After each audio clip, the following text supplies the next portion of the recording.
Bien, muchachos, vamos en este caso a comenzar. Ya se relaja un ratito. Bien, vamos en este caso pues a recapitular la última parte respecto a la viscosidad. Justo recuerda que este es un efecto entre las capas, en este caso adyacentes de dos fluidos, ¿ok? Y que siempre va a haber una fricción entre las capas en este caso, de manera pues que en general, cuando yo observe pues una capa va a estar prácticamente fija a una superficie. La capa que está por encima va a tener cierto desplazamiento. La siguiente capa, en este caso, va a tener un desplazamiento mayor. Y al fin y al cabo, las capas van a tener desplazamientos, en este caso, distintos para tiempos iguales. Lo cual me dice justamente, pues, que en la dirección perpendicular a la velocidad, yo voy a notar que a medida que yo me alejo de la superficie de contacto con el líquido, con la que el líquido, la capa de líquido está fija, las otras, en este caso, pues van a aumentar su velocidad a medida que me alejo, justamente, ¿no? Y se forma justamente una especie de perfil de velocidades. O sea, más o menos acá te hago el dibujito para hacerte acordar. Entonces,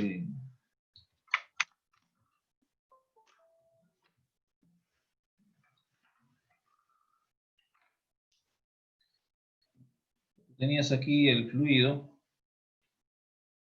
Esta es una superficie. Y la capa de fluido justamente, pues, se van desplazando una respecto a la otra. De manera, pues, que la capa unida, pues, a esta superficie, su velocidad va a ser cero, muy cercana a cero en tal caso, y las otras van a aumentar su velocidad de esta manera, ¿no?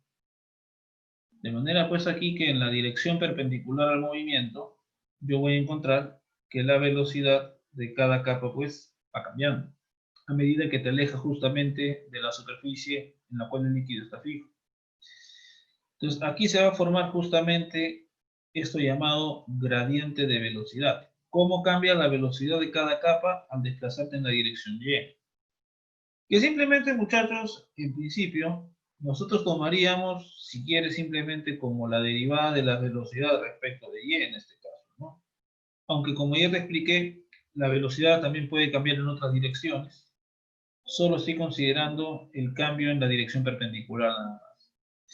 Entonces, Newton postula pues que aquí, como van a haber fuerzas de fricción entre las capas adyacentes, y estas van a actuar sobre áreas, en este caso, de contacto, yo voy a tener aquí un esfuerzo, en este caso, de corte.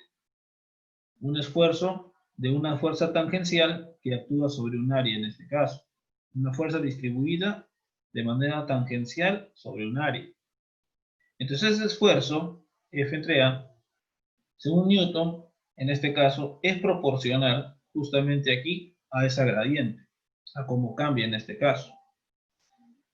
Y encontramos justamente esta constante de viscosidad, esta constante, perdón, de proporcionalidad que se le conoce como viscosidad dinámica, ¿ya?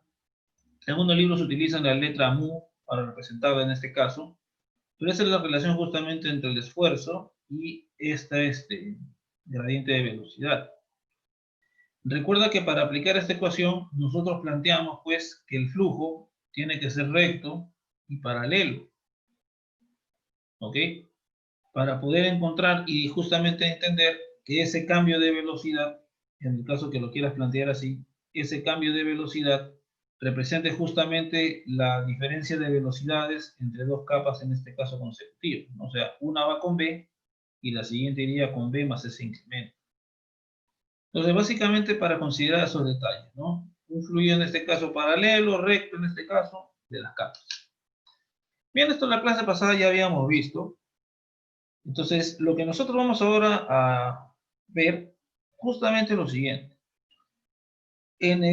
Realmente, muchachos, todo fluido presenta viscosidad, incluso el agua.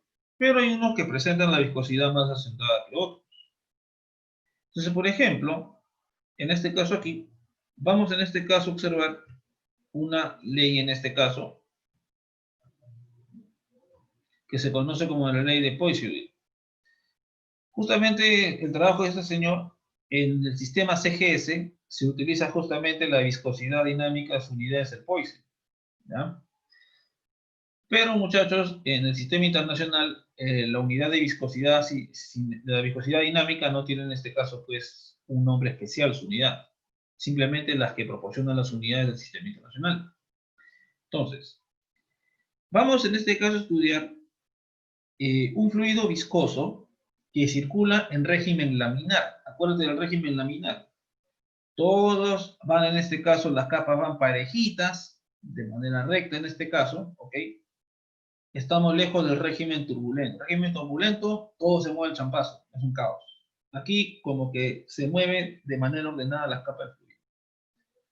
Entonces vamos a estudiar un fluido viscoso que circula en régimen, en este caso laminar, por una tubería de radio interior R y de longitud L, bajo la acción de una fuerza debida a una diferencia de presión existente entre los extremos del tubo.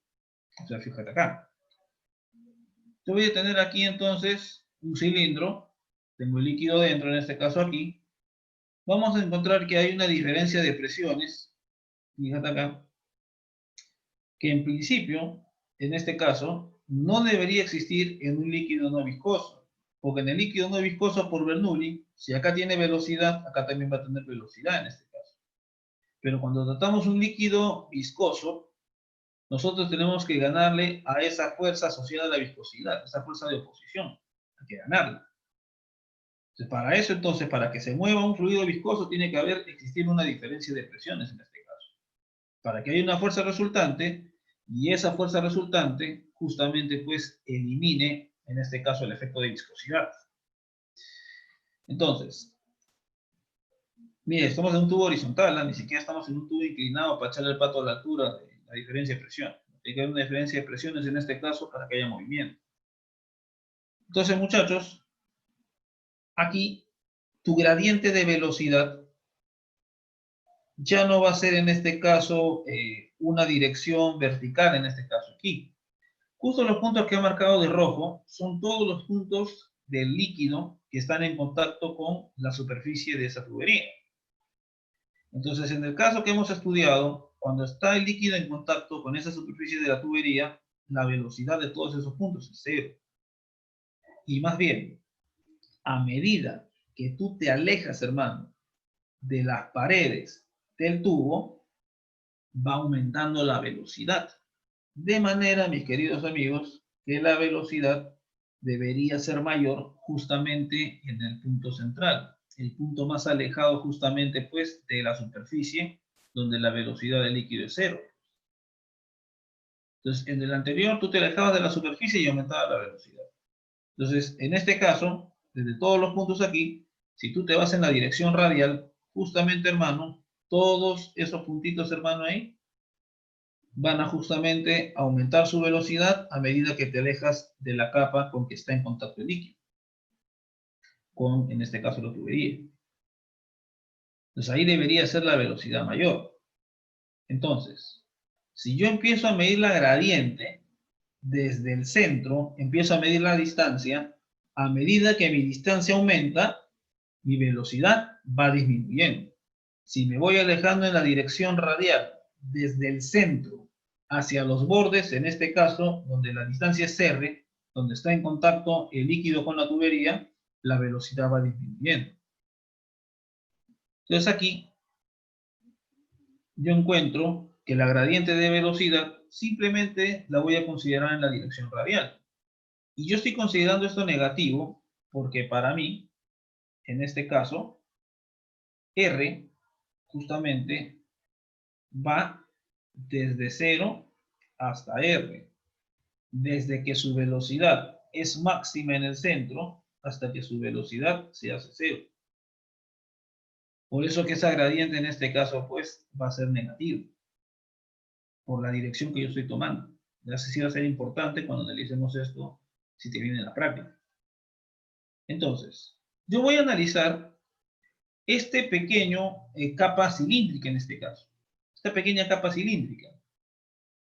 Yo voy a analizar justamente aquí.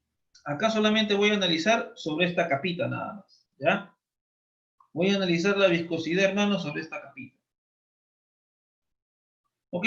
Y cuando voy a hablar de las presiones van a actuar solamente sobre esta parte azulita. Esta es como una capa cilíndrica de radio interno R y radio externo R más delta de R en este caso.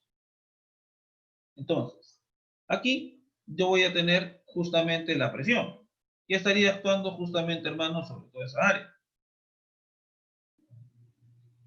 Pero aquí yo voy a tener esa fuerza distribuida en este caso. Entonces, yo voy a tomar en este caso aquí este cilindrito, ¿okay? Este cilindrito. Entonces, cuando yo calcule el esfuerzo tangencial va a ser en este caso entonces sobre toda esta capa aquí que estamos analizando. Entonces, esto va a ser la fuerza repartida en toda la superficie lateral dividida entre el área. Esa área simplemente es el área lateral del cilindro, que es 2pi por R y por la longitud en este caso aquí. Entonces, muchachos, atentos. Para cada R, yo tengo en este caso pues una velocidad determinada.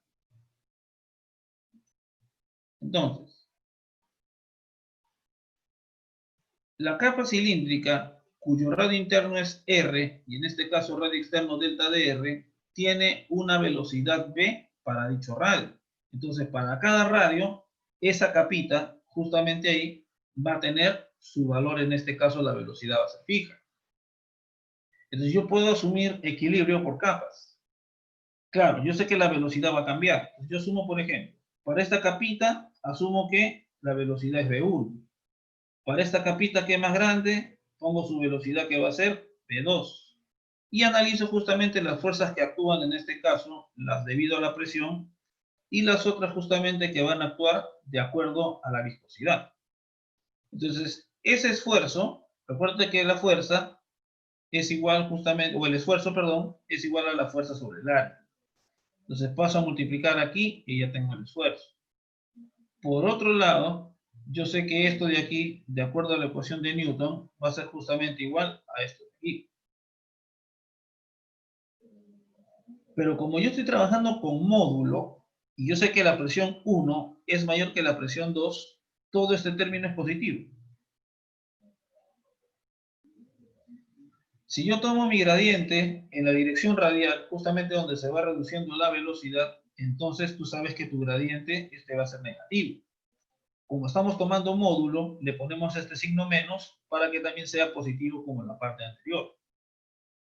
Entonces, acá yo voy a tomar justamente, pues, por así decirlo, el equilibrio, ¿no? Entonces, igualo las fuerzas debido a la presión con la fuerza asociada a la viscosidad, que va a ser justamente este coeficiente por la gradiente y multiplico por el área donde se reparte, que es 2pi r.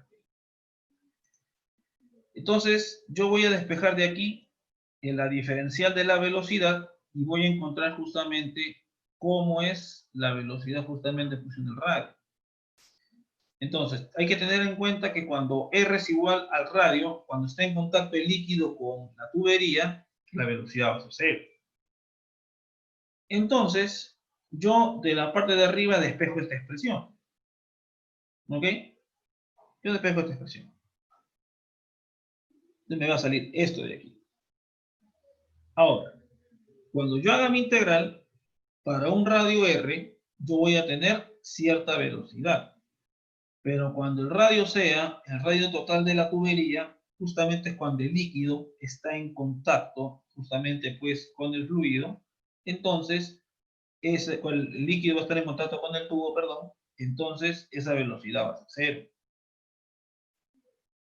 Por eso que cuando uno hace estas integraciones, ahorita de repente, no sé si estás llevando integral o ya llevaste, cuando tienes integrales, en este caso, pues, cálculo integral, en este caso, tú le pones los valores y calculas y se acabó, ¿no? En cambio, en física, cuando vas a hacer integrales, tienes que tener en cuenta, si vas a reemplazar un valor, la otra cantidad asociada, cuánto vale en ese lugar. No es integrar por integrar simplemente. Entonces, ahora nosotros integramos aquí en este caso y obtenemos esta relación de aquí. Luego, como justamente aquí yo tenía el integral de 0 a b, va a ser menos el valor de la velocidad a la distancia r, con ese menos que está ahí se elimina, y me queda, hermano, este resultado. ¿Cómo cambia la velocidad de cada capa respecto a la distancia medida desde el centro de la tubería? Cuando te ubicas justamente en el borde del tubo, cuando R minúscula es igual a R mayúscula, efectivamente la velocidad es 0.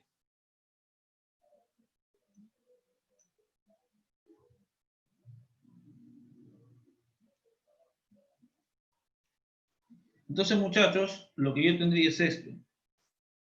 O sea, el líquido tendría este perfil de velocidades.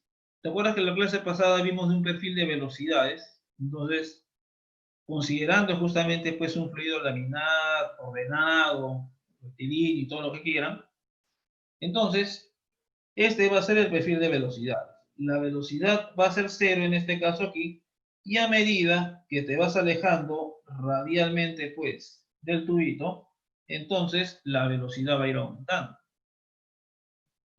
Justo en la parte central, cuando R minúsculo es 0, tenemos justamente la máxima velocidad que tiene una capa de este fluido viscoso. Entonces mira que la velocidad se distribuye de esa manera. Ahora, entonces muchachos, el flujo tiene un perfil de velocidades. Cada capa se va a desplazar de diferente manera, siendo justamente la capa central la que está más alejada de las paredes del tubo, la del centro del tubo justamente, que en este caso va a tener la mayor velocidad, pero que la velocidad va cambiando de manera, en este caso, pues, cuadrática, ¿no? Una parábola. Ahora, entonces, muchachos,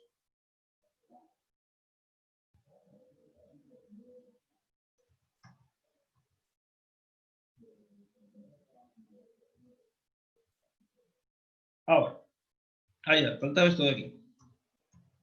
Ya esto está bien, ¿ok? Ahora, lo que yo voy a hacer, analizar es el caudal.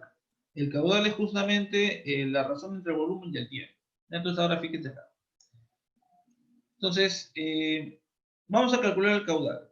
El caudal, pensé que había visto esto en la diapositiva anterior, me había confundido.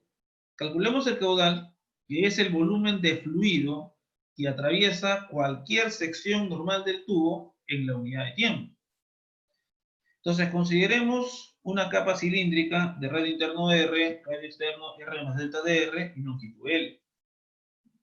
Entonces, el volumen de fluido que atraviesa el área de la base comprendido entre R y R más delta de R va a ser igual. Delta de Q, hermano, viene a ser un diferencial de caudal.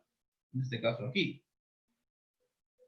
Y aquí en este caso, bueno, acá sí vamos a quitar esto de aquí, porque esto no va. Lo que sí va es esto.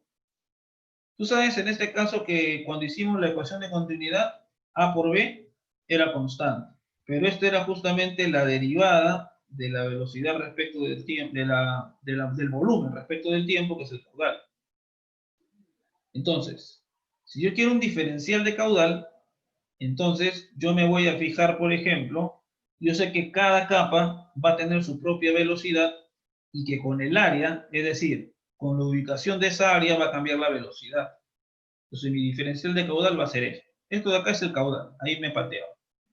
Entonces, en este caso, yo voy a considerar cuánto de volumen está atravesando justamente esta área de color azulita, la que está aquí. Toda esa área de color azulito que está ahí encerrada, voy a evaluar cuánto líquido pasa por esa sección. Yo voy a considerar aquí entonces, todo el área de ese bordecito azul, la estiro, y eso va a ser 2πr por diferencial de R. Entonces, el producto de la velocidad, porque la velocidad está dada para cada R hay una velocidad, entonces hay el caudal por integración. De mi caudal va a ser en este caso, entonces aquí, mi integral de 0 hasta R de la velocidad por el diferencial de área.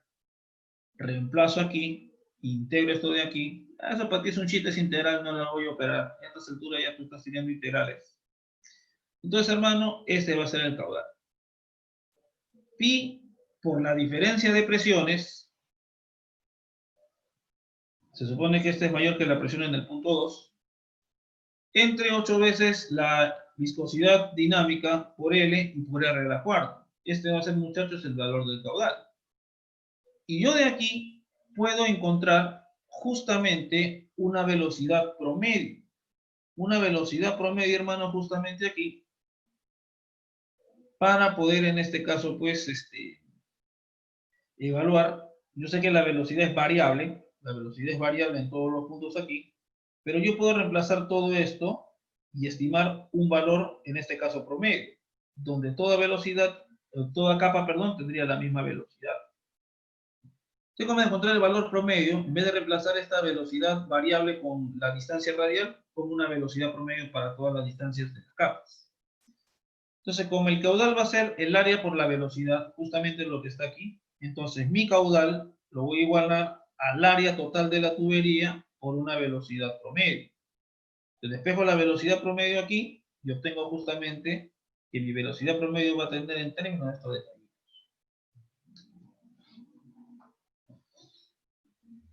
Bien, muchachos, entonces eso era lo que quería mostrarles respecto al caudal, como en este caso pues se manifiesta.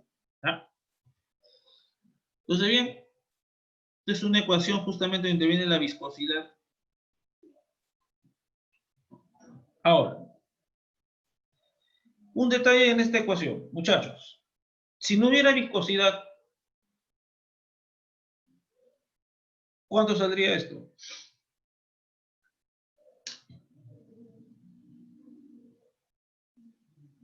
O sea, ¿cuál sería el resultado si no hubiera viscosidad?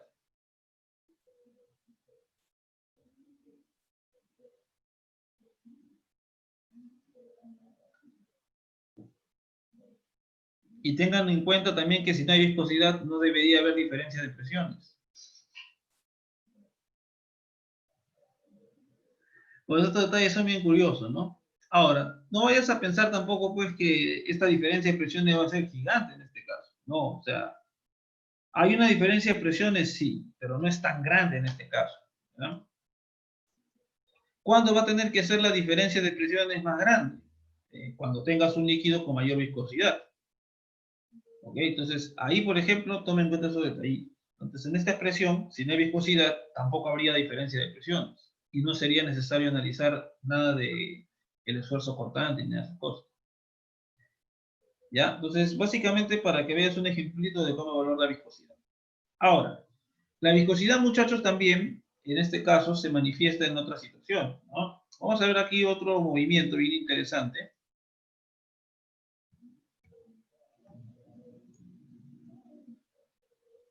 Ahora sí.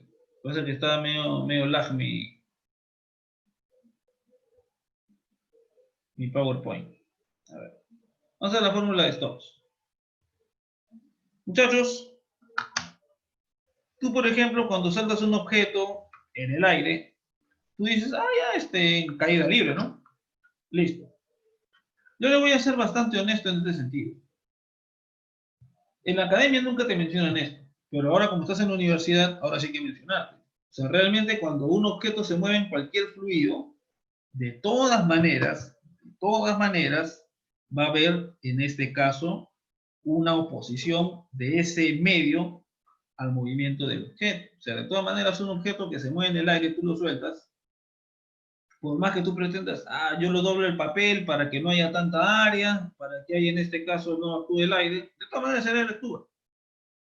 Hasta cuando un paracaidista se tira, hermano. Las primeras etapas podemos considerar que su movimiento es caída libre común y silvestre. Pero muchachos, debido a la viscosidad, debido a que tú al moverte tienes que desplazar capa del fluido para ese propósito, por tercera ley, entonces, también el fluido va a ofrecer cierta fuerza de oposición a tu movimiento. Entonces, en realidad, tu movimiento va a ser en este caso, pues, amortiguado de alguna manera. E incluso en el aire, hermano, va a ocurrir eso. Ahora, cuando eres el paracaídas, ya todavía actúa la presión más maleada, todavía peor, todavía es amortiguo, ¿no? O sea, de todas maneras va a haber un amortiguamiento en este caso cuando un objeto descienda en un fluido. Entonces aquí, por ejemplo, yo analizo las fuerzas, el peso. Dentro de ese fluido va a estar el empuje. Y muchachos, una fuerza de resistencia debido a la viscosidad. Entonces la aceleración justamente de nuestro objeto irá en esa dirección. Y entonces, fíjate aquí, la esfera se mueve verticalmente bajo la acción de las siguientes fuerzas. El peso, el empuje, se entiende que el cuerpo está totalmente inmerso en el fluido, y una fuerza de rozamiento que es proporcional a la velocidad de la esfera. Tú ya sabes que eso viene de la viscosidad. ¿Ya? Y que vamos a suponer que en este caso, pues, el flujo en este caso, el fluido, se mantiene en régimen laminar. ¿Ok? Que solamente sufriría un cambio en las cercanías de esta esferita. Entonces, ya tú sabes en este caso, pues, que el peso es el producto de la masa por la gravedad. Ya tienes en este caso que esa va a ser m por g, pero que podemos expresar la masa como el producto del volumen por la densidad de la esfera. Entonces voy a expresar esto en términos de la densidad de la esfera y del radio que tiene justamente esta esferita. Con el principio de Arquímedes, el empuje va a ser igual a la densidad del fluido por la gravedad y por el volumen sumergido, que es igual al volumen de la propia esferita. Muchachos, y yo voy a considerar como eje Y positivo esta dirección. ¿Ok? De manera que para mí, yo voy a considerar a estos vectores como en cinemática positivos y al empuje y a la fuerza de rozamiento debido a la viscosidad como negativos. ¿Ya? Entonces, muchachos, fíjense aquí. Justo, como yo te decía, la fuerza era proporcional a la velocidad. La clase pasada más o menos ya te había dado ciertos indicios. Ahora, hermano, con la ley de Stokes, que no la voy a en este caso a deducir, porque eso sí es recontra malogrado. O sea, imagínate ecuaciones combinadas con derivadas parciales e integrales en toda la ecuación, pues es una ecuación monstruosa, o sea, por ahí no lo vamos a ver. Lo que sabemos es que la fuerza de fricción, si en este caso debido a la viscosidad, sí es proporcional a la velocidad. Este factor 6πr sí va a ser bien complicado de deducir, ¿ya? Así que esta va a ser una de las pocas cosas que vas a tener que creerme en este momento. Entonces, nuestra ecuación de movimiento viene dado justamente por eso. Tu fuerza resultante es masa por aceleración, va a ser el peso menos el empuje menos la fuerza de fricción en este caso. Ahora, entonces aquí, cuando nosotros en este caso, pues, reemplazamos la masa, reemplazamos el empuje y nuestra fuerza en este caso, pues, de viscosidad, podemos eliminar ciertos factores en este caso aquí y nuestra ecuación adoptaría esta forma. Sacando mitad, dividiendo entre 3, nuestra ecuación quedaría de esta manera. Que la derivada de la velocidad respecto del tiempo va a ser un factor constante menos ese factor que cambia con la velocidad. Entonces, este resultado te dice, esta es la aceleración. A medida que la velocidad se incrementa, la aceleración disminuye. Porque la fuerza, debido a la viscosidad, que es proporcional a la velocidad, te da esa información. Esto, como es la aceleración disminuye con un incremento de la velocidad. Entonces, ahora lo que hacemos es, tratamos justamente de llevar esto al terreno adimensional. ¿Ok? Entonces, yo lo que voy a tener abajo es una cantidad en unidades de velocidad, ya acá voy a tener una cantidad que es un producto, tiene unidades de 1 entre el tiempo. Y habría que resolver esta ecuación. Entonces, por ahí de repente ya has visto en este caso, pues en diferenciales, o en integrales, perdón, que esta integral es igual al logaritmo neperiano. Entonces, hermano, aquí yo tengo esta información. Entonces, al integrar, yo voy a tener que reemplazar el logaritmo de esta cantidad entre estos dos. Pero como tú ya sabes, el logaritmo de la resta es el logaritmo del cociente. Entonces ahí, este sería el logaritmo del cociente de esta cantidad evaluado entre estos dos. ¿Ok? Entonces acá, por ejemplo, En el tiempo cero, acá se me coló, esto debe ponerle primero y el otro después. En el tiempo cero, la velocidad es cero. Y en un tiempo t cualquiera, la velocidad simplemente va a ser 1. Desintegro y me sale esto de aquí igual a esto.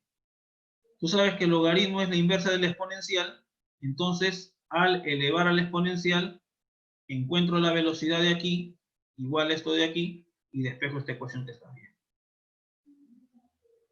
Entonces, como te digo, si quieres puedes en este caso ya cuando lo copies, si quieres pasar de aquí a aquí, solamente elevas a la e. Elevando a la e, esto se elimina el logaritmo y te queda este cociente. Y multiplicando esto de abajo por la exponencial de este término, te va a quedar este resultado. ¿Cómo varía la velocidad con el tiempo? Entonces, fíjate hermano aquí, que cuando t es 0, mira, cuando t es 0, esto va a ser 1, y este término de aquí se resta con este de aquí, y te queda la velocidad inicial con la que fue lanzado. Esa va a ser la velocidad. Y que a medida que va pasando el tiempo, este término empieza a disminuir. Bueno, todo este término, perdón, global empieza a disminuir a medida que el tiempo va aumentando. Y este término es el que va justamente quedando como la velocidad de, en este caso, pues el objeto fluido. Entonces aquí, hermano, un poquito de mate, como te digo, no te va a caer mal. Y entonces, justamente ahí, tenemos cómo se comporta la velocidad. La velocidad tiene un valor al inicio. Y a medida que va pasando el tiempo, la velocidad va tendiendo a este valor constante que está aquí. Entonces, hermano, cuando tiende al infinito, entonces el tiempo, la velocidad tiende a ese valor que quedaba aquí al final. A este valor se le llama velocidad límite. Es decir, cuando un objeto cae en un fluido, debido a la viscosidad, en un momento va a adquirir una velocidad que va a ser constante. Ahora, cuando dices tiempo infinito, no es que sea infinito, es relativo. Va a depender de cuánto vale justamente este exponente. Si este exponente que está aquí es, en este caso, mayor que la unidad, el exponente de aquí, entonces, si el tiempo transcurre, rápidamente llega a la velocidad límite. Rápidamente este término se hace cada vez más pequeño, más cerca a cero, y la velocidad se va acercando al valor límite. Entonces, cuando yo voy a hallar en este caso, pues, la posición, hay que recordar que en este caso, pues, la velocidad es la derivada de la posición respecto al tiempo, y nosotros tendríamos esta ecuación. Entonces la posición, justamente hermano, va cambiando de esta manera. Cuando el tiempo se va acercando, en este caso, pues, al infinito, entonces al final mi posición va a adoptar cierto valor estándar más un incremento con el tiempo de manera lineal. Porque en el tiempo infinito va a tener su velocidad, en este caso aquí, va a tener su velocidad un valor fijo. Y en ese tiempo entonces, a partir de ese momento, el desplazamiento será proporcional al tiempo. Yo te estoy demostrando aquí cómo es la ecuación en general. En los libros solamente te dicen la velocidad límite y después que va con MR1 nada más. ¿Ok? Pero acá yo estoy encontrando todo para que veas cómo evoluciona todo en el tiempo. Y seguro que esto te han mostrado, hermano, en Física 1. Porque en Física 1, un clásico es esto de aquí, que la aceleración es menos una constante por la velocidad y te encuentras la ecuación completa. Entonces, si consideramos otros términos, en este caso aquí, como fuerzas constantes o aceleraciones debido a fuerzas constantes, esta sería la ecuación final. Entonces, muchachos, yo puedo establecer las diferencias de un cuerpo en caída libre, por ejemplo, y si nosotros consideramos la viscosidad en el aire, que existe en este caso, y que tiene una fuerza también de resistencia, que presenta pues un valor límite de la velocidad, en caída libre, la velocidad es proporcional hacia el tiempo. En un fluido viscoso, la velocidad tiende hacia un valor constante, que es la velocidad límite, esta de aquí. Luego, El desplazamiento es proporcional al cuadrado del tiempo en caída libre. Claro, si tú lo sueltas en este caso, ¿no? Y el desplazamiento es proporcional al tiempo en un fluido viscoso cuando va descendiendo. Entonces, hermano, para que veas en este caso aquí que la viscosidad también influye en el movimiento y puede producir en este caso movimientos distintos al que has estudiado antes. Para terminar toda esta parte de fluidos, ¿ya? Vamos a hablar de la turbulencia. ¿Qué pasa?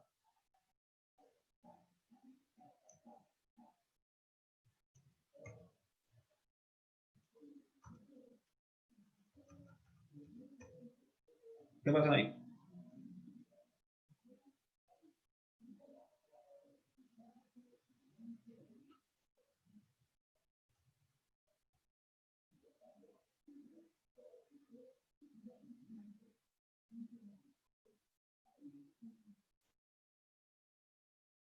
¿Ya?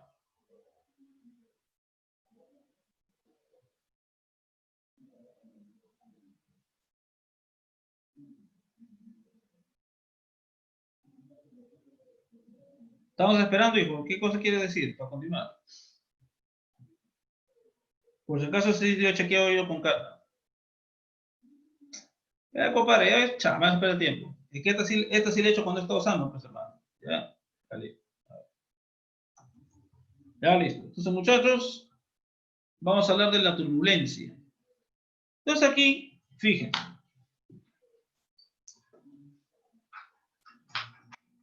Claro, porque estas de cuando estaba en fluido ya no tenía COVID, pues. A las anteriores he hecho con COVID encima, pues así que si me ha pasado algo en las anteriores ha sido por eso.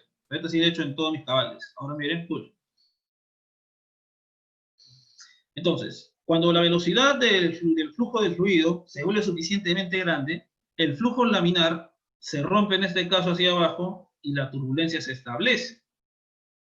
Entonces, la velocidad crítica por encima de la cual el flujo a través de un tubo, en este caso, el flujo a través de un tubo es turbulento, depende de la densidad, la viscosidad del fluido y el radio de la tubería. Entonces, justamente analizando todos estos valores, entre en el cual, por ejemplo, cuando vieron en el video, en este caso, las veces anteriores, el video que nos pasó su compañero del fluido viscoso, entonces él veía cómo se manifestaba la línea de flujo, era un flujo en este caso estable, ¿ya? Flujo laminar. Pero si aumenta radicalmente la cantidad de líquido y la velocidad del tubo, la velocidad del fluido junto con él, entonces ya el flujo se vuelve turbulento. No, olvídate de aplicar cualquier cosa que has visto antes. Ahí ya no sirve ni Bernoulli, no sirve en este caso ni de la viscosidad, ni nada de lo que hemos visto. Nosotros hemos estudiado con un modelo de juguete encima, que es en este caso el flujo, en este caso laminar. Ah, sí, ya pasó hace tiempo, muchachos.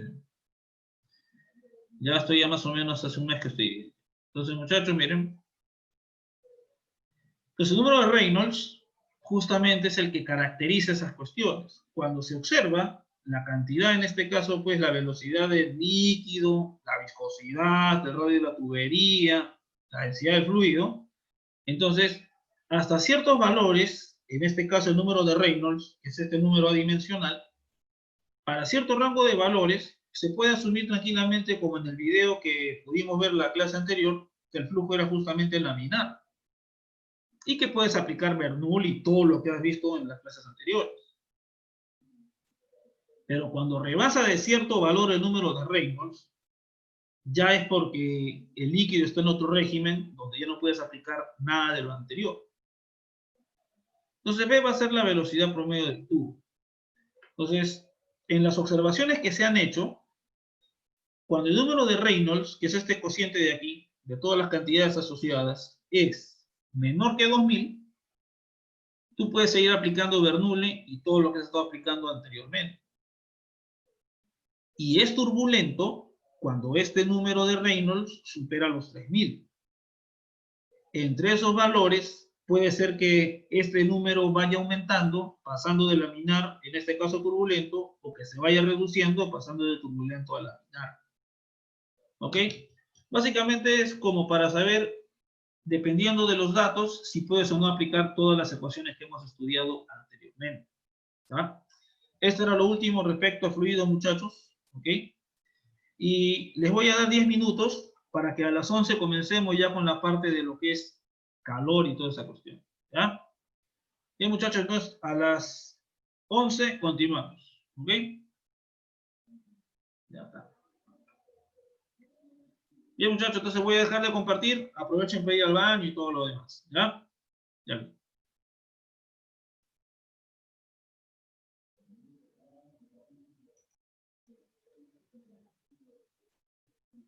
Ahora, termo, también suavecito nomás, ¿no? Porque cuando van a ver termo en serio va a ser el séptimo ciclo.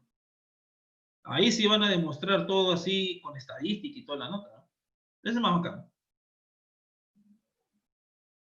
Acá va a ser nomás igualito que hemos visto Bernoulli, juguetito nomás. Así sencillo.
Muy bien, muchachos, vamos en este caso pues a continuar. Vamos a entrar justamente ya a la parte final del curso. Respecto justamente aquí a lo que es las propiedades térmicas de la materia y los gases ideales. Ya vamos a entrar en el terreno de la termodinámica. Primero vamos a estudiar esto desde el punto de vista macroscópico, ¿no? Acá no vamos a entrar mucho al detalle, digamos, ¿no? De la composición de la materia en un inicio. Para explicar ciertas cosas, en este punto tal vez sí, pero de manera muy superficial. Ya cuando queremos estudiar de manera estructural la energía que tienen las componentes de la materia y todo eso de ahí sí vamos a entrar más adelante ya cuando veamos los gases ideales. Ahora, entonces muchachos, de todas maneras debemos completar ciertas partes de temas que han quedado pendientes. Porque fíjate, tú el ciclo pasado en Física 1 has llevado en este caso pues lo que es la dilatación térmica. Cuando yo en este caso pues proporciono calor a un cuerpo alterando su temperatura, otro efecto de la cesión de calor a un cuerpo en este caso es que cambien sus dimensiones. Entonces el objeto puede aumentar en este caso pues su tamaño sin aumentar su masa y con ello van a cambiar algunas propiedades como por ejemplo su densidad. Ahora, pero nosotros también en este semestre hemos visto antes del parcial lo que es el esfuerzo, en este caso la deformación.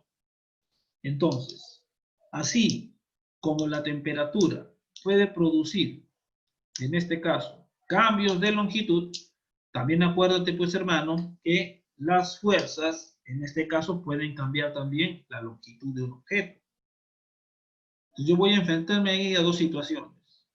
Por un lado yo tengo que la temperatura se aumenta, hace que el objeto crezca de tamaño, pero por otro lado, si ese objeto está entre dos superficies, entonces, si el objeto no puede mover esas superficies, las superficies le van a aplicar fuerza a ese objeto.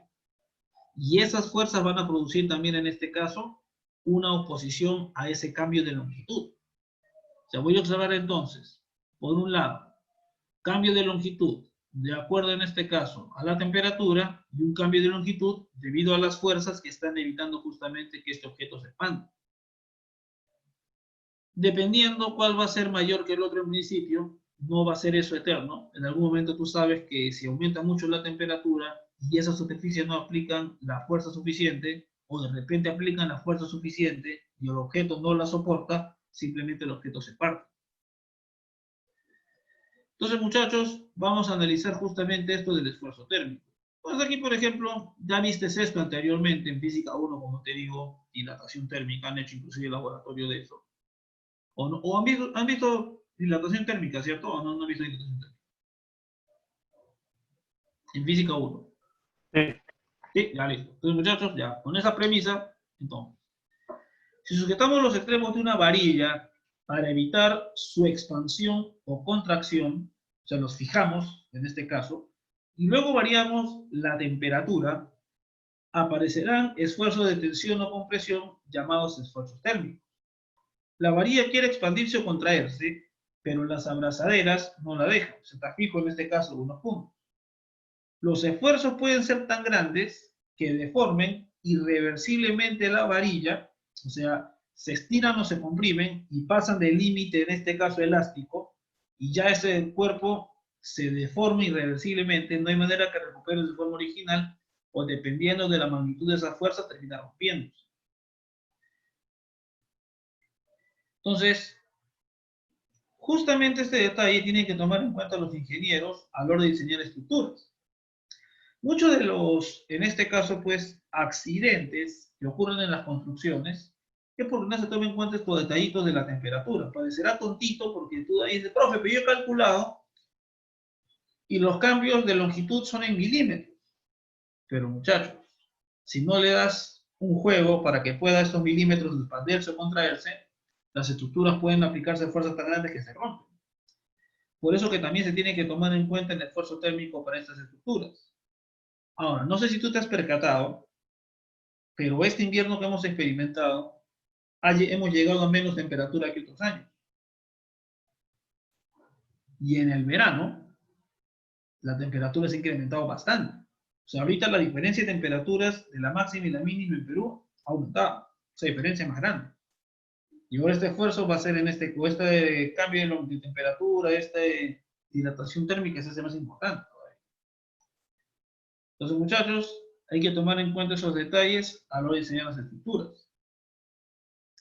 Entonces, por ejemplo, en el dibujito que está aquí, en esta junta del puente, donde se unen justamente en este caso, pues, dos bloques de concreto, ¿ya? No es acá como en Perú que las pistas de alquitrán, o sea, en este caso, pues, monza el material, a eso está concreto. Entonces, esas pistas son en este caso, pues, bloques de concreto. Estos bloques de concreto pueden expandirse o contraerse también. Entonces, justamente, estas juntas de fierro va a ser? Para que en el momento que quieran, en este caso, expandirse, esto de alguna manera, pues, lo atajen de cierta forma. Y cuando quieren contraerse, estas permitan que sigan juntas en este caso. Entonces, esto, por ejemplo, estos puentes se ven bastante en Estados Unidos, ¿no? Bastantes puentes de ese tipo tienen esas características ahí. Ahora, entonces, muchachos, ahora las tuberías de vapor largas también tienen puntas de expansión o secciones en forma de U para evitar que se pandeen o se estiren al cambiar la temperatura. Si un puente de acero está fijo rígidamente a un estribo, en este caso, o sea, un lado del puente está fijo a tierra, el otro tiene que descansar, en este caso, en alguna superficie móvil. En algunos casos le ponen rodillos incluso, para que vean los efectos de la temperatura. Para calcular los esfuerzos térmicos en una varilla, calculamos primero cuánto se expandiría o se contraería si no estuviera sujeto. Entonces yo con eso voy a evaluar cuál sería, en este caso, pues, la deformación unitaria. El cambio de longitud entre la longitud, delta de L entre L, que justamente vimos eso pues también en clases. Una vez calculado, es en este caso pues deformación unitaria, con mis expresiones, del otro lado pues del módulo de Young, yo puedo evaluar cuál es el esfuerzo necesario para cambiar en esa longitud, en este caso el cuerpo. Entonces yo voy a poner primero una varilla de sección transversal A, ¿ok? Que tiene en este caso pues, que se mantiene en este caso pues con valor constante, ¿no? Una longitud L y una varilla que se mantiene con valor constante, debe decir aquí.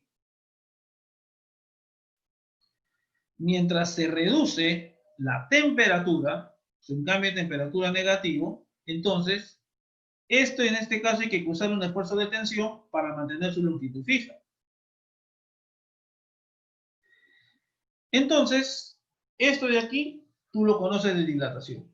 Si baja la temperatura, es porque la longitud de este objeto disminuye. ¿Qué tenemos que aplicar? Esfuerzo de tensión, fuerzas en los extremos, tensionando el objeto, tratando de que vuelva a aumentar su longitud, para que la longitud sea en este caso constante. Entonces, si baja la temperatura, por el cambio de temperatura, la barra tiende a contraerse. Con fuerza de tensión, justamente lo que hacemos es mantener su forma original. En cambio, cuando aumenta la temperatura, más bien el objeto quiere expandirse. Con fuerzas en los extremos de compresión, mantenemos su longitud constante. Entonces, para empezar, la deformación unitaria por efectos térmicos va a ser el alfa del material, ya lo conoces eso pues de memoria de la academia, por el cambio de la temperatura. Entonces, ahí estamos considerando el caso que se comprime. Yo lo he puesto en general en este caso que se comprime. Entonces, la tensión debe aumentar en una cantidad F para poder producir un cambio fraccionario, justamente pues un cambio, una deformación unitaria de igual magnitud, pero pues de sentido opuesto.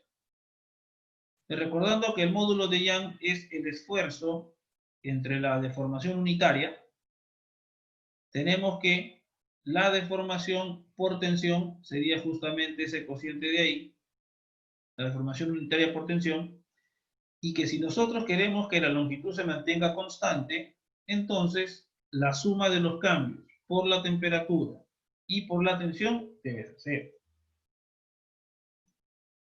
Entonces, muchachos, aquí con esto nosotros encontramos justamente que si la longitud se mantiene constante para una barra sometida a un cambio de temperatura y sometido a fuerzas, en este caso, de manera que su longitud se mantiene constante, la suma de estas deformaciones por temperatura y por fuerza debe sumar 0. Yo voy a tener aquí entonces, conociendo el cambio de temperatura y el material, conociendo el área y el módulo de Young del material, obtengo la fuerza necesaria. En este caso, ¿cuál es la fuerza necesaria para mantener un objeto con longitud constante, a pesar de que yo le cambie su temperatura. O sea, con eso yo lo puedo estimar. Entonces, muchachos, fíjate, aquí está, hermano, el truco. Si tú quieres que su longitud se mantenga constante, la suma de estos cambios debe ser 0, nada más. Si aumenta la temperatura, esta fuerza debe comprimirlo. Y si disminuye la temperatura, esta fuerza tiene que estirarlo, aplicar un esfuerzo de tensión. ¿Ok? Ahora, entonces, muchachos, al despejar, podemos obtener justamente aquí y encontrar el famoso esfuerzo térmico en este caso, ¿no? Entonces acá, a ver, acá se coló esta Y, Y se coló. Ese sería el esfuerzo térmico, fuerza sobre área. ¿Ok? Entonces, muchachos, aquí, fíjate. Lo que te dice justamente que si uno tiene un signo, el otro tiene que ser del signo contrario, indicando tensión o compresión. ¿Verdad? Entonces, acá sí hay un detalle que quiero explicar. Acá me he considerado, obviamente, pues, que todo es uniforme, ¿no? Que todo se expande uniformemente, que todo se contrae uniformemente. Pero si las temperaturas no cambian de manera uniforme dentro del cuerpo, en este caso, sino que pueden cambiar, podemos observar que en ciertos puntos del cuerpo, por efecto de temperatura, puede haber expansión y contracciones no uniformes en diferentes partes, e inducir esfuerzos térmicos. Entonces, por eso, hermano, que ocurre eso de ahí, por ejemplo, en el vidrio. Cuando tienes un tazón de vidrio donde está agua muy caliente y luego se te ocurre, una vez que viertes el agua caliente, meterle agua fría para lavarlo, tú sabes que se rompe en este caso. Justamente por este detalle. Cuando tú en este caso, pues, estiras y comprimes el objeto abruptamente, esos cambios, hermano, pues, de expansión y contracción abruptos, de repente las fuerzas de cohesión de las moléculas o de las partes del vidrio no es suficiente para mantener su longitud original, sino que el cambio se reduce de manera no uniforme, entonces se puede romper el objeto. Por ejemplo, el Pirex tiene coeficientes de expansión excepcionalmente bajos, es decir, puede que aumente la temperatura considerablemente, un cambio de temperatura grande, pero como su alfa es bien pequeño, los esfuerzos que se van a formar ahí van a ser bastante pequeños. Y tranquilamente tú puedes hacer cambios en el Pirex considerables, ¿no?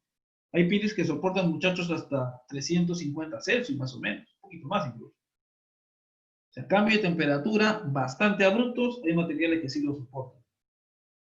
¿Ok? Claro, el problema es que el material puede cambiar como sea la temperatura, es algo que nosotros medimos de manera macroscópica, que es un valor promedio en este caso, de un evento que de manera local puede ocurrir, ¿no? Por ejemplo, tú cuando te miden la temperatura, por ejemplo, debajo del brazo, te sale un valor de la temperatura. Pero si tu pie está helado, o sea, tu pie está a otra temperatura, pues en este caso. Entonces, ese es el detalle. Uno mide la temperatura, pero eso no significa que esa va a ser la temperatura exactamente en todos los puntos del cuerpo. Es una estimación simplemente de la zona donde tú estás midiendo la temperatura. O sea, medir la temperatura es algo medio complejo realmente, ¿verdad? Habría que dejar que pase un tiempo bastante prudencial y todo, a cómo se hacen los vidrios de Pirex, pues sí me agarraste. Esa es chamba de los químicos. Eso sí no tengo idea. Pero más que nada tiene que ser más que el hecho cómo lo hacen, los materiales que utilizan en este caso. Porque aparte del vidrio tienen que ponerle definitivamente otra cosa, ¿no? No solamente es un vidrio común y corriente. Ah, seguro que hay lluvia y video, ¿no? Pero, como le digo, eso sí es interesante, ¿no? Materiales que soporten esfuerzos térmicos considerables y que sean abruptos. El Pirex es uno de los que aguanta, ¿no? Por una raíz. Ah, no, pero una cosa es la temperatura y otra cosa es la parte mecánica, hermano. Es vidrio, pues igual es en este caso frágil, ¿no? Pero hay materiales que el cambio de temperatura lo soportan considerablemente, ¿no? A eso vamos, ¿no? Bien. Entonces, muchachos, aquí, por ejemplo, un problemita. Un problemita que viene en una calificada. Mira, tienes una barra de acero ¿Ok? Te dan ahí el módulo de Young, el alfa, te dan su longitud y el área de la sección transversal. Dice que se suelda una barra de latón. Ahí te dan también los mismos, en este caso, valores, otra longitud y otra área, colocándose, en este caso aquí, entre dos paredes rígidas a 20 Celsius. Cuando las paredes alcancen 150, cuando la barra, perdón, alcancen 150 Celsius, halle el punto de unión de las barras y la fuerza sobre cada barra. Entonces, atentos. Primero, dicen que tienes paredes rígidas a 20 Celsius. O sea, muchachos, estas paredes por nada del mundo se van a mover. ¿Ok? Y esta va a ser la temperatura inicial, tanto para la barra, en este caso, pues, de acero, como para la barra, pues, de latón.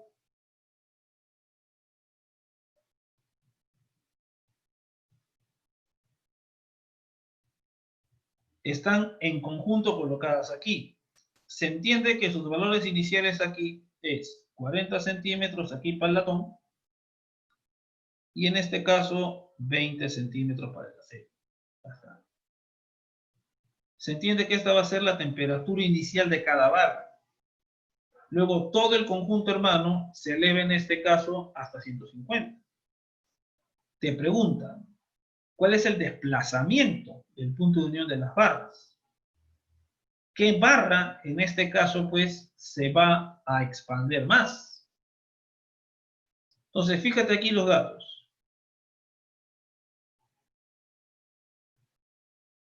El latón y su longitud. Tú sabes que por refuerzos térmicos, por dilatación térmica, el cambio de longitud va a ser alfa por la longitud inicial y por el cambio de temperatura. Se entiende que el cambio de temperatura es el mismo, ¿ok? De 20 a 150 para ambas. Y yo acá tengo el alfa del acero y tengo en este caso pues su longitud de 20. El producto alfa por L, acuérdate, el producto alfa por L, si en este caso si despejas, va a ser igual a cambio de longitud entre cambio de temperatura.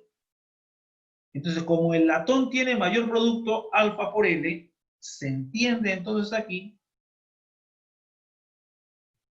que el punto de unión de esto se va a desplazar.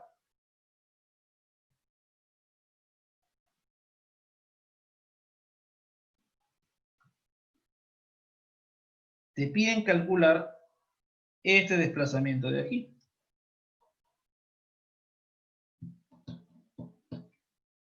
Delta D le vamos a poner aquí mejor.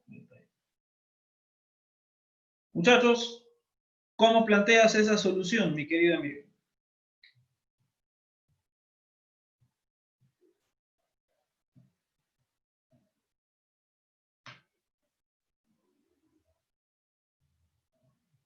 A ver, los escucho.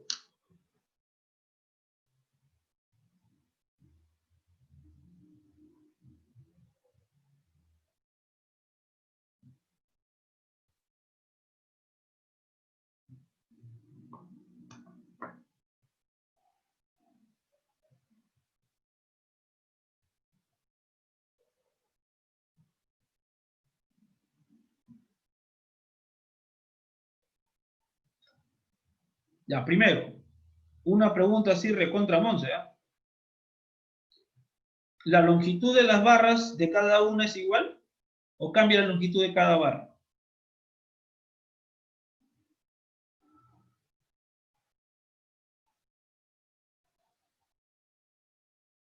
Ya. Pero la suma de sus longitudes, ¿cómo se mantiene?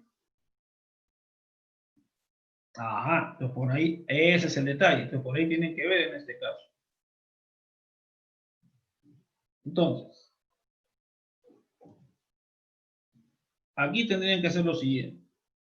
Si quieren, cambio de longitud para el latón, entre la longitud inicial del latón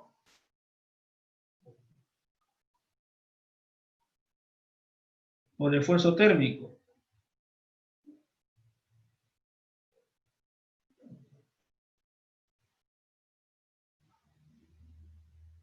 por la fuerza en este caso que se aplica.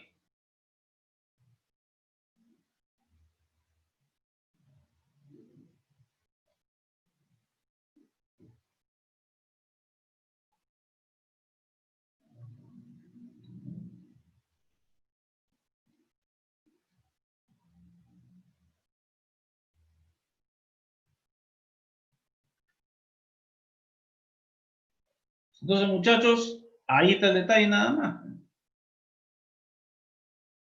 El térmico lo conoces, porque para empezar, tú tienes el alfa del latón y sabes cuál es el cambio de temperatura. Así que esto ya está calculado. Igualito para el acero. Ya conoces esto y conoces el cambio de temperatura. Acá viene lo bonito, hermano. Justamente acá viene el detalle. Aquí, hermano, las fuerzas que se aplican mutuamente uno y al otro son en este caso pues de igual magnitud, pues sí. Así que si tú quieres reemplazar el cambio de longitud por esfuerzos, en este caso aquí, tú lo puedes en este caso reemplazar tranquilamente. Y más bien, hayas primero la letra B.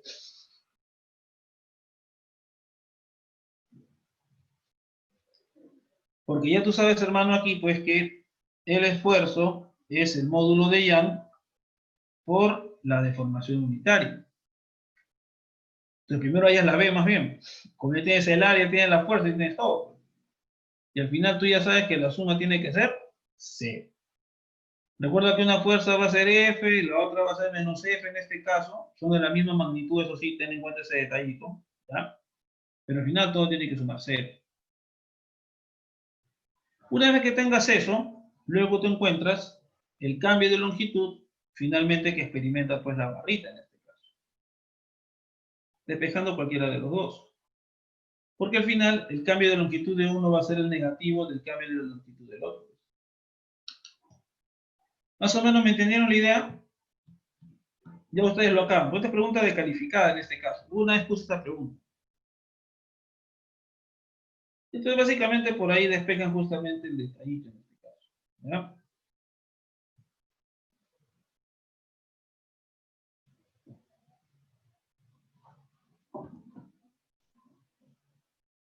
Entonces, muchachos, ¿me entendieron la idea más o menos, muchachos, de lo que hay que hacer o no? ¿Sí? Despejan la fuerza, después despejan el cambio de longitud. ¿Ya? Bien, entonces, muchachos, como te digo, estos son los problemas más trancas que te podrían venir, si es que vienen también de esfuerzo térmico, ¿no? Es que realmente sí debo estar desordenado, muchachos. Primero deberían haber hecho temperatura y toda la vaina, y al último hacer esfuerzo, más bien. Así debería ser el orden, para que tengas el panorama global, porque acá estamos picando de cada lado, estamos picando. Ya no es muy ordenado así la hora, ¿ya? Bien, entonces muchachos, básicamente para que veas cómo atacarías el problema, ¿ok? Entonces muchachos, recuerden en este caso pues que cada una de estas sumas tiene que ser una a la opuesta de la otra también, pues, ¿ok? Porque al final vamos a ver que de todas maneras va a ganar uno, va a aumentar y el otro va a tener que achicarse, a pesar en este caso de los módulos de Young. A pesar de que el módulo de Young de uno es el doble del otro prácticamente. Ya hay que chequear ese detalle también. ¿Ya? Bien muchachos, entonces vamos en este caso a continuar. Ya más o menos te di la idea. Bien. Vamos ahora sí a lo que en el sílabo se indica en este caso, ¿no? El del calor. Entonces, muchachos, algo que tú conoces en este caso, inicialmente se tienen dos cuerpos a distintas temperaturas, uno mayor que el otro. Si se ponen en contacto térmico, los cuerpos cambian su temperatura.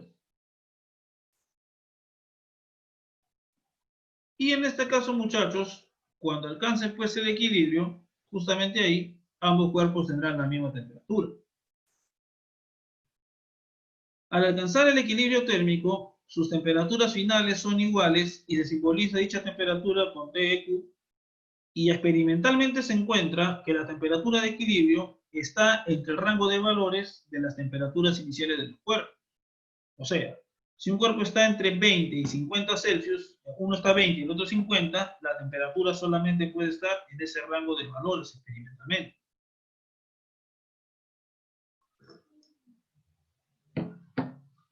Ahora, entonces muchachos, en el equilibrio se observa pues que uno de los cuerpos, en este caso, ¿cuál es la tendencia? Que uno de los cuerpos aumenta su temperatura y que el otro pues disminuye su temperatura. Eso es lo que se observa justamente pues en la mayoría de experimentos en este caso. ¿Ok? Ahora, y esto, hermano, lo medían, lo observaban y trataron de explicar justamente pues de qué se trataba en este caso esta cuestión, ¿no? ¿Qué ocurría aquí? Algunos pensaban pues que se intercambiaban temperaturas, ¿no? Como uno baja, el otro sube, y si igualan en cierto punto, entonces intercambian temperaturas. Pero se encuentran, muchachos, que los cambios de temperatura no son numéricamente iguales siempre. Eso no significa que si uno sube 5 grados, el otro va a subir 5 grados. Eso no se observa. Son valores distintos. Entonces, cuando ocurre eso de ahí, empezaron a poner varios modelos en este caso, ¿no?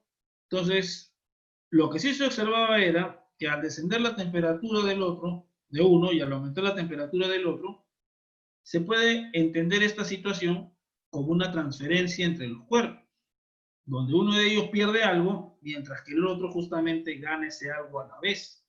Mira, de ahí surgieron varias ideas, ¿no? Decían, por ejemplo, que el calor era un fluido que pasaba de un cuerpo hacia el otro. Pero muchachos, los fluidos tienen masa y no se notaba ningún cambio en la masa de los cuerpos significativo. Entonces, esa idea de que el calórico, esa era la idea que tenían antes. Pero como se desechó, entonces muchachos ahí ya quedó el vocablo fluye el calor, a pesar de que no es un fluido, ¿sí? Pero ya quedó ese vocablo, ¿no? Porque lo pensaban que era un fluido, pues en este caso. Entonces muchachos, nosotros vamos a llamar a esta transferencia, vamos a llamarle calor, que ocurre de forma espontánea, justo lo que te indica el experimento, si pones dos cuerpos ahí, el que tiene mayor temperatura transfiere este calor al cuerpo justamente pues de menor temperatura. Entonces aquí el calor va del cuerpo de mayor temperatura al de menor temperatura de forma espontánea, sin que la mano del hombre intervenga ahí en este caso. Entonces, hermano, en algún momento van a llegar al equilibrio térmico y en ese momento, hermano, cesa la transferencia de calor. Este tipo de energía llamado calor, en este caso aquí, va a cesar en el equilibrio térmico. Cuando haya diferencia de temperaturas, en este caso aquí, habrá, claro, y obviamente si están en contacto térmico estas patas, habrá transferencia de calor.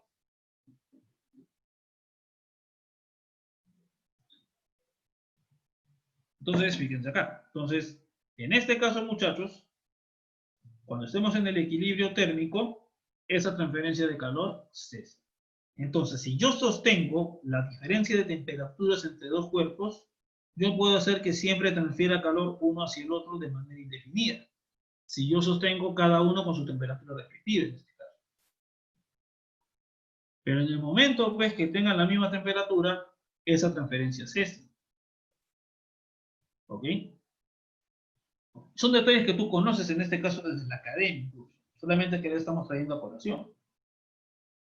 Y ellos evaluaban justamente pues la transferencia de calor a partir del cambio de temperatura que uno experimentaba en este caso. Entonces tomaban cierto cuerpo patrón y notaban, cuando sube en tanto su temperatura, le hemos dado tantas unidades de calor. Por lo tanto, el otro, que sufre su cambio de temperatura diferente, ha perdido esa cantidad de calor. Y se van haciendo las cuentas en este caso de uno con el otro. La sustancia patrón que se tomaba para hacer esto era el agüita. Con el agüita entonces, hermano, justamente se notaba y se decía, el agua subió en tanto su temperatura, subió en tanto, se le entregó tanta cantidad de calor. Y hacían las cuentas, en este caso, viendo los cambios de temperatura. Buscaban una proporción entre ellos. Pero, ¿qué cosa es el calor? Justamente un experimento que abre el panorama a toda esta cuestión es el famoso experimento de Joule. Y básicamente aquí, hermano, tenemos una representación en un GIF del famoso experimento de Joule en este caso. Lo que se tiene aquí es un objeto que va descendiendo, amarrado a un sistema de poleas. Ese sistema de poleas está justamente unido con un conjunto de paletas, y esas paletas, al agitar el agua y estando el envase, térmicamente sellado, en este caso está aislado térmicamente el contenido del agua, entonces por la agitación de las paletas, mientras van girando en el agua, se eleva la temperatura, en este caso pues, del agua. Entonces aquí se está cambiando la temperatura del agua, pero sin colocar en el agua un objeto a mayor temperatura. Es decir, sin, en este caso, transferir calor. Entonces el calor era lo que en este caso pues cambiaba la temperatura. Pero aquí lo que se está realizando para poder producir ese aumento de temperatura es trabajo. El trabajo que realiza, por ejemplo, el peso sobre este objeto de aquí, justamente, hermano, ese trabajito, hermano, lo que hacía era mover todo este conjunto y terminar elevando la temperatura. Y es más, justamente se observa experimentalmente que una vez que tú lo sueltas, este objeto alcanza rápidamente una velocidad constante, de manera que este pata experimentalmente desciende con MRU. Si desciende con MRU, ¿qué significa? Que el trabajo que realiza el peso es anulado por el trabajo de la fuerza de tensión. En otras palabras, en términos energéticos, la energía que le está dando tierra a este bloquecito de aquí que está bajando, se le está quitando la cuerda. La cuerda le quita energía, entonces la cuerda gana energía aquí. La energía que gana en la cuerda entonces se la transmite a este cuerpo rígido que está rotando, este conjunto de paletas, y se transforma en energía cinética de rotación. La energía cinética de rotación no cambia porque justamente el agua lo está atajando. Y al final, este pata giraría con MCU experimentalmente. No aumentaría su energía rotacional. Y la pregunta es, ¿y dónde se va en este caso, pues, la energía rotacional que gana nuestro cuerpo rígido? Se la lleva, pues, el agua. Y esa manifestación va a ser el aumento de temperatura. De aquí entonces se encuentra una equivalencia, hermano, entre las unidades de calor y las de trabajo mecánico que tú conoces bastante bien. Este experimento fue revolucionario en su época. Y es más, te cuento, este experimento está en el laboratorio de ingeniería mecánica de la UNI. Lamentablemente no está en ciencia, no sé por qué. Así que, muchachos, un buen proyecto, si quieren hacer algo por su facultad, es armar este experimento. Pues en este caso, experimento no hay. Pero sí está en el laboratorio de mecánica.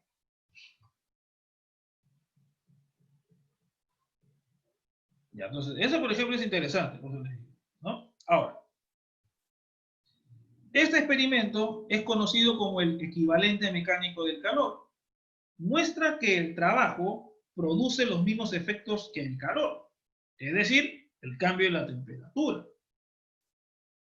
Con ello vemos que tanto el calor como el trabajo son formas de transferir energía, ¿ok? Entonces, una caloría es el calor requerido por cada gramo de agua a una atmósfera de presión para elevar la temperatura de 14,5 a 15,5 grados Celsius.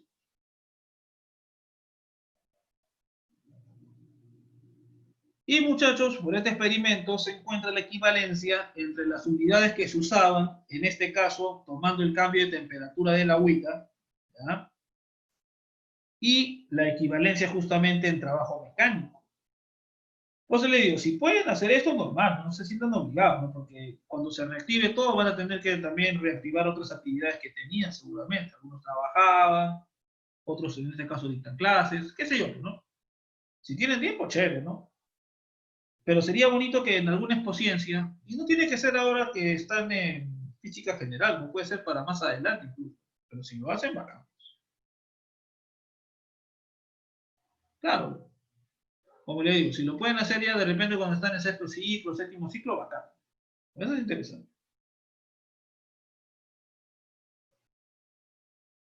Bien, entonces muchachos, esto es en cuanto al calor, de dónde se concluye que el calor justamente es energía en este caso, ¿ya? Energía en tránsito. Vamos en este caso aquí, muchachos, a continuar y vamos a hablar justamente de los mecanismos de transferencia de calor. Tú en este caso has hablado de conductores y aislantes, antes, que son respectivamente los materiales que permiten o impiden la transferencia de calor entre los cuerpos, entre cuerpos en general. Pero, fíjate aquí, eso de conductor y aislante es relativo, porque que sea conductor no significa que va a dejar pasar todo el calor rapidito. No, los conductores que dejan pasar el calor tienen también justamente sus cuestiones para analizar. Como que tampoco un aislante, este pata impide que pase el calor, es imposible que pase el calor. No, dejan pasar el calor los aislantes también. Pero hay que analizar justamente qué materiales son los que van a hacer esta transferencia de calor lentamente. Al fin y al cabo yo puedo hablar de conductores y aislantes de esta manera. Los conductores son aquellos que, en comparación con los aislantes, permiten pasar más rápido el calor. Los aislantes permiten pasar el calor lentamente en este caso. O sea, los materiales al fin y al cabo todos dejan pasar el calor, hasta los termos. Lo que nosotros buscaríamos en este caso sería hacer que la transferencia de calor sea la más lenta posible. Y aquellos materiales que hacen que la transferencia sea bien lenta le llamamos aislantes en este caso. ¿Okay? Por eso, hermano, tú puedes agarrar un vaso de Tecnopor teniendo agua hirviendo. Porque el Tecnopor, por ejemplo, a pesar de que dentro del agua está a 100 Celsius, tranquilamente puedes agarrar el vaso, no te quemes. Porque ese material permite que el calor pase lentamente. Todo tiene que ver aquí con la rapidez con la que pasa el calor. Cuando tú tocas dos cuerpos y sientes que uno está más frío que el otro, no significa que tenga menos temperatura necesariamente. Tú puedes agarrar ahorita la mesa que estás apoyado tu laptop y la pared, casi cantado que la pared la sientes más helada. Y a la misma temperatura están los dos. Entonces, ¿por qué la diferencia de esa cuestión? Porque un material deja pasar más rápido el calor que el otro. Entonces, el material donde sienta más frío es el que te quita más rápido tu energía. Pues. Aquel donde el calor se propaga en este caso más rápidamente. Lo mismo con el que sientas en este caso a mayor temperatura de los dos. Porque te quita más en este caso. Si tienes dos cuerpos, sientes que uno está bien caliente en comparación con el otro, a pesar de que las temperaturas son iguales, es porque el otro permite pasar más rápido el calor. Todo va a depender en este caso entonces de la presión. Ahora, entonces muchachos, podemos ver las tasas de transferencia de energía. En la cocina, en este caso, se usa una olla de metal o se utiliza un vidrio para tener una buena transferencia de calor de la estufa en lo que cocinamos. Pero el refrigerador, por ejemplo, está aislado con un material que evita justamente que fluya el calor hacia la comida que está en el interior. Entonces, la diferencia entre estos materiales, como te decía, se debe a la rapidez con que el calor viaja a través de ellos. Y los tres mecanismos por los cuales el calor se puede transferir a través de los cuerpos son en este caso la conducción, la convección y la radiación. Hay conducción dentro de un cuerpo o entre dos cuerpos que están en contacto. Por ejemplo, la convección depende del movimiento de una masa de fluido, en este caso, de una región del espacio hacia otra. Y la radiación es transferencia de energía por radiación electromagnética, ¿ya? Onda electromagnética también se le puede decir, como la luz del sol, sin que tenga que haber materia en el espacio que separa los cuerpos. Entonces, estos tres mecanismos vamos a estudiar, ¿ok? Por lo menos sabemos de la conducción del día de hoy y terminemos en este caso la parte conceptual del día de hoy, ¿ya? Ya en la próxima clase voy a hacer más detalles técnicos de cómo se evalúan las ecuaciones aquí y unos problemitas en este caso, ¿ya?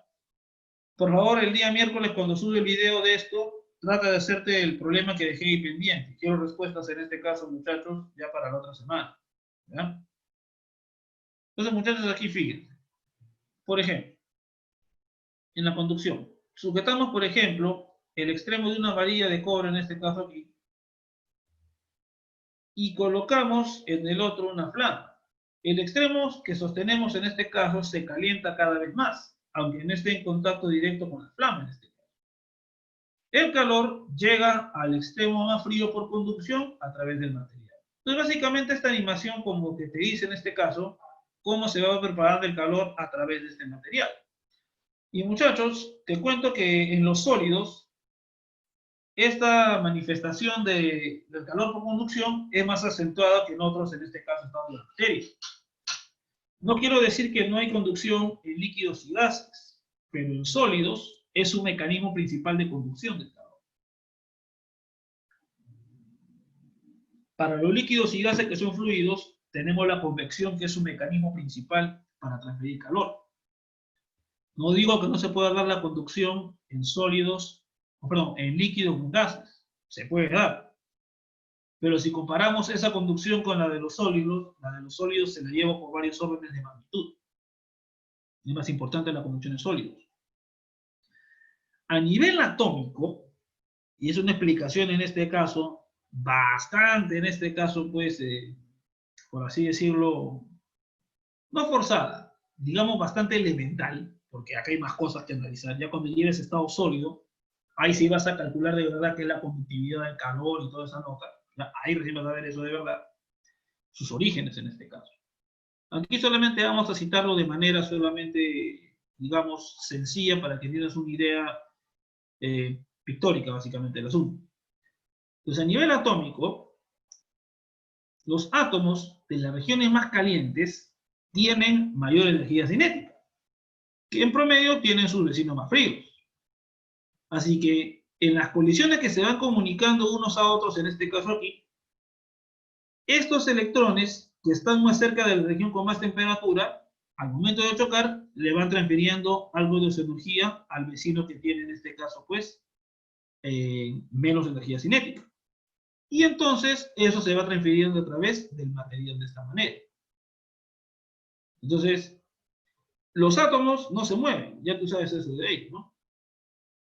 En este caso no se mueven de una región a otra, mejor dicho. O sea, se pueden mover cerca de las vecindades, en este caso, de su ubicación, los átomos. Entonces los átomos no se mueven, pero lo que sí puede viajar de choquecito en choquecito a través del material justamente es la energía en este caso. Como te digo, es una representación pictórica del asunto, más o menos para que entiendas cómo rayos se propaga el calor, ¿ok? Cómo se transfiere esta energía. Y tú sabes, por ejemplo, de trabajo y energía, que en este caso para transferir energía hay que realizar trabajo, hay que aplicar fuerza, qué sé yo. Entonces acá es una representación similar del calor, ¿no? Claro que yo no puedo asociarle una fuerza directamente que hace trabajo o que transmite energía, sino la fuerza que va en este caso comunicando la energía son a través de los choques que se dan entre estas partículas, en este caso. Formalmente, muchachos, en este caso tú vas a ver esto en estado sólido ya de una manera más decente, y eso recién lo vas a ver en noveno ciclo, ¿ya? Cuando sepas tu mecánica cuántica y toda la nota, ¿ya? Ahorita simplemente tómalo como el calorcito que viaja, la energía que viaja, y tienes una idea más o menos de cuál es el, digamos, un modelo que explica el por qué, ¿no? Por qué se transfiere de esa manera la energía.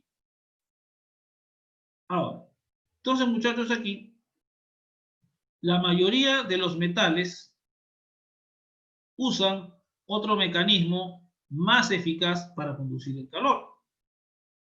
Justamente dentro del metal, algunos electrones pueden abandonar sus átomos originales y vagar por la red, no me refiero a nadie, y vagar por la red, en este caso cristalino.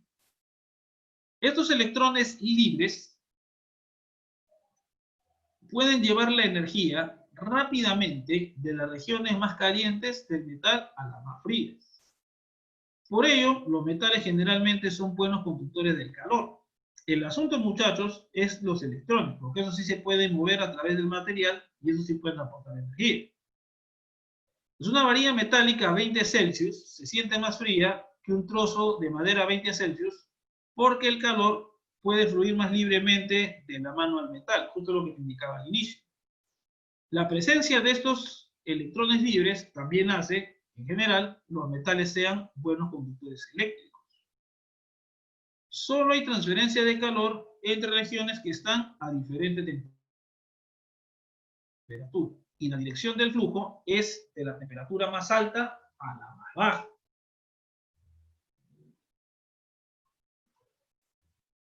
Allá. Bien, muchachos. Entonces aquí vamos a terminar la idea justamente aquí de la conducción de esta manera. Entre los choquecitos de los átomos se va transfiriendo energía. Los electrones también, como estos sí se pueden mover a través del material, pueden transmitir en este caso la energía también. ¿Sí? Por eso, muchachos, que de repente en la academia, por ahí un pata te decía, ¿no? Que los mejores conductores, en este caso del calor, son los metales, así como los mejores conductores de la electricidad también. Justamente porque como esas partículas, los electrones, se pueden mover a través de los materiales, eso sí pueden transportar fácilmente pues la energía en este caso. ¿Ya? Entonces, ese es el asunto con la conducción. ¿Ok?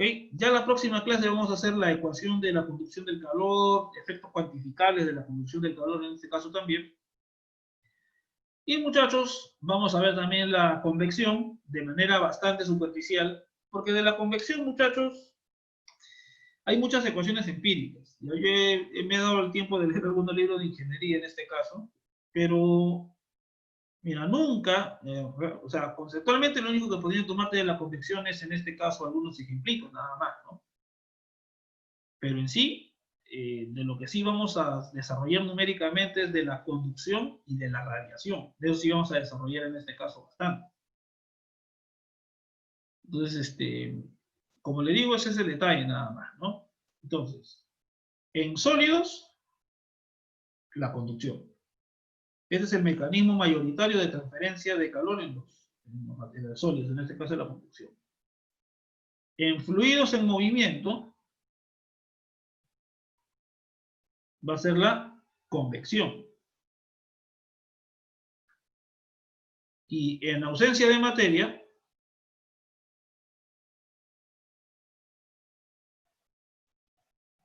va a ser la radiación.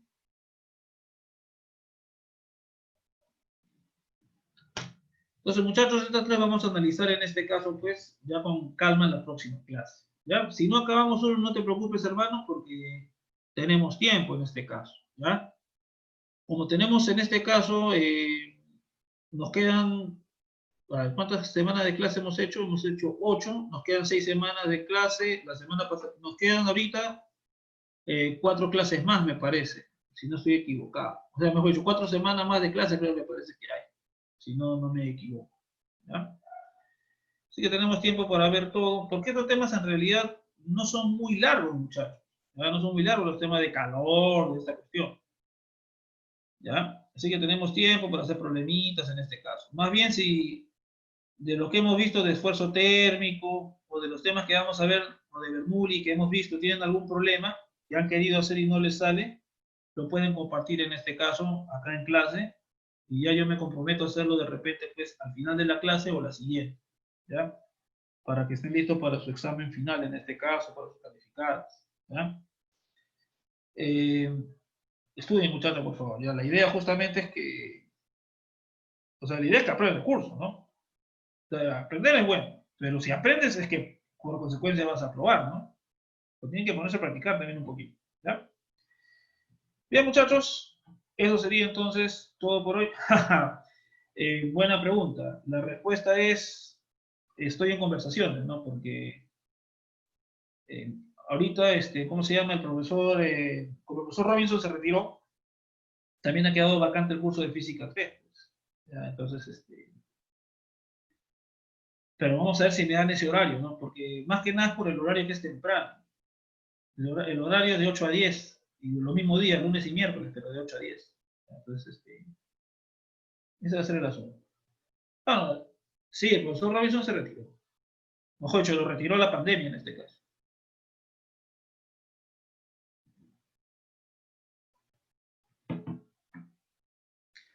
Bien, entonces muchachos, ya en la próxima clase ya hacemos ya más cositas de cuantificación, de ecuaciones y toda la cosa. ¿Ya? Bien. Lo más probable, Francisco, que sea así. Virtual de todas maneras. ¿Ya? Eso es lo más probable. No, pero las nuevas generaciones están conociendo cómo los maltrato yo, más bien.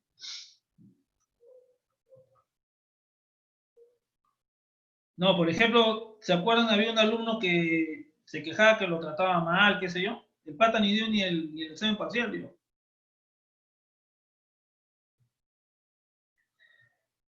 Entonces ya, pues, no debe. Ah, ese pata fue ya. No, que ese pata es, pues, el típico millennial, pues, ¿no? Le dices algo y, pucha, ya le duele, pues, ¿no?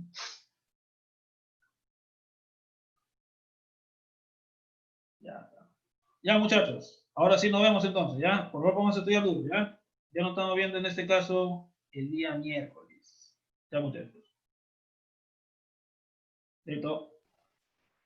Hasta luego, profe. Hasta luego, profe.